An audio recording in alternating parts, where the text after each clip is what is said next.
Undoubtedly, grass is the cheapest form of feed for ruminants, and we need good management to optimise the harvest of that grass by the stock. That's where pasture management, strategies to improve pasture management have been so successful, whether they've been here or in Ireland or New Zealand or systems imported from New Zealand. There's been an awful lot of progress made over the last 10, 15 years in terms of pasture management. That's optimising the growth of pasture and the ingestion of that feed by the grazing stock. But that doesn't always translate into optimal animal performance. Grass is the issue. So to me as a nutritionist and not a pasture manager per se, I actually take over at that point and say, grass now is what the animals actually ingested, but we have to recognise it's got a variable quality, it's also got a variable availability, and this clearly can impact on animal performance. So clearly we've got to look to see how we can actually make the best of grass, and so we need to understand how we can work with grass. And it's often been said, oh, but if you're supplementing grass, you're replacing grass. That's not the name of the game. The name of the game is to optimise the utilisation of that grass. As I often say, grass and cows were not made on the same day. They're not, it never is an ideal feed. It is a good feed, but it's one that sometimes needs help. So that we can match the grass and what it's providing with the animal's needs. So the issues are, one is intake. At the end of the day, we can only get so much out of grass, and that's going to affect the overall productivity of the animal in terms of meat and milk. I think Peter alluded to improving the efficiency, increasing the efficiency and utilisation of our resources. And Peter's right. It's the sun and the soil, and it's from that it's the crops, and from that it's the animals, and it's the management. That's the spectrum of events. We have a lot of systems out there where the feed conversion in dairy cows is little over 1.1 to 1.2 kilograms of milk for every kilogram of pasture, of dry matter consumed. It doesn't matter about the figures in remembering the figures, but really those are suboptimal levels, and yet we have a genetic base out there which is capable of 1.5, 1.6. We're not talking about 12,000 litre cows. We're just talking about being more efficient. So people measure the energy density of the ration and say, well, it's 12 ME, so it's going to be 12 ME. But there are so many times when it doesn't work for a number of reasons. And of course then, there is the other issue, and we have talked about it, that the high environmental burden. So if we have relatively low levels of production per animal, then we're going to have a high output, a high burden in terms of methane or nitrogen for every litre of product. Remember, a dairy cow produces 250 litres of methane every day before she produces 1 drop of milk. That's just the maintenance alone.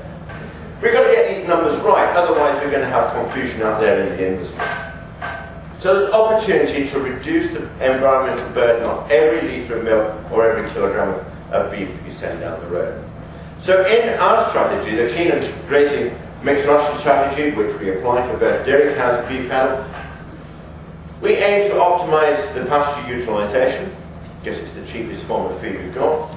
We want to get it in the cows or the cattle. We want to get that grass best utilised by them.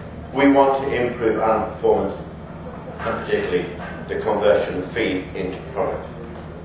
We're in a business. We're in something where we've got to make money, achieve financially viable responses.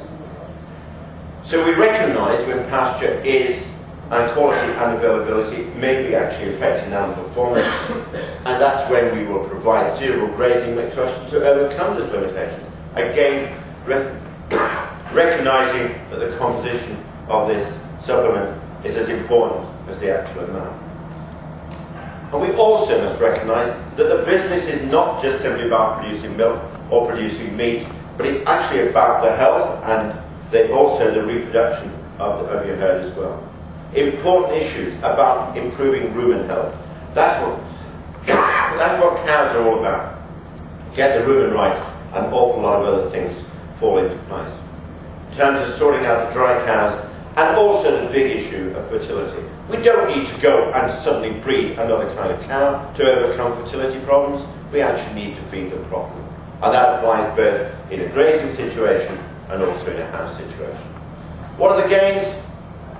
Well, I would refer to feed conversion efficiency. Just a small, modest improvement of 0.15 kilos of milk for every kilo of feed, which can be achieved in well within 12 months by better strategies, nutritional strategies. It's worth another 750 litres of milk per year. Or if we're talking seriously in terms of milk solids, over 50 kilograms of milk solids. What's it worth? That's for the same amount of feed. We can get earlier finishing cattle, and I'll be talking later about systems of beef production. Cattle aren't there for company, they're there to make money. And there are many cattle that don't make money because they actually don't perform, they hang around for too long. We've got to get these cattle moving on, using all of our resources. And then there's a reduced environmental burden. We don't need silver bullets. Okay, there's research out there looking at particular opportunities for reducing methane, and we've heard them all, they've been in the press.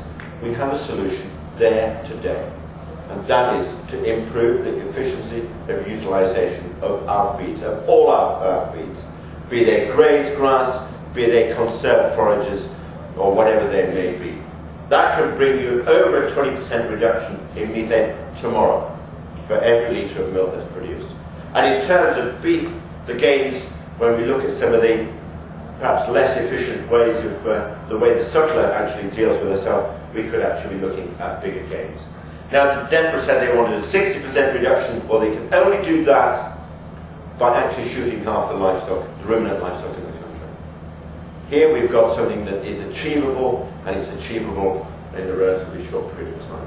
And the other thing is that we've actually got to look after some of these animal health issues.